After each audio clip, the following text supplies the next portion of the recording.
Welcome to Not Milk Never Milk. Subscribe if you're lactose intolerant. You begin by verifying essentials. Confirm modem and router have power and the correct LEDs are lit. This shows physical link and sync. Then reboot in order, power off router, then modem, wait 60 to 90 seconds, power modem back on, then router. This clears temporary state. While waiting, gather your ISB account details, any outage notifications, and the local device IPs so you can log into admin panels. Once done, you'll be ready to run quick diagnostics and isolate where the fault lies. Next, perform targeted diagnostics to isolate the problem. Use ping to your gateway and then 8 plus traceroute to see where packets stop. This reveals ISB, routing, or local issues.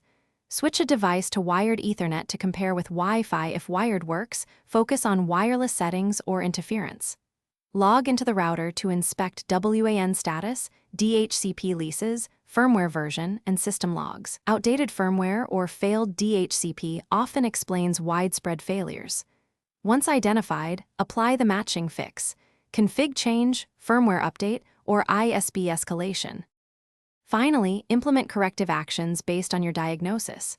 Renew DHCP leases or assign a static IP, restore or reset router config if corrupt, update firmware to the latest stable build, or replace any damaged coax/Ethernet cables. After changes, verify with repeated speed tests, multiple websites, and device restarts to confirm persistent connectivity. If problems persist, collect router logs and traceroute output. Contact your ISB with that evidence, and use a mobile hotspot.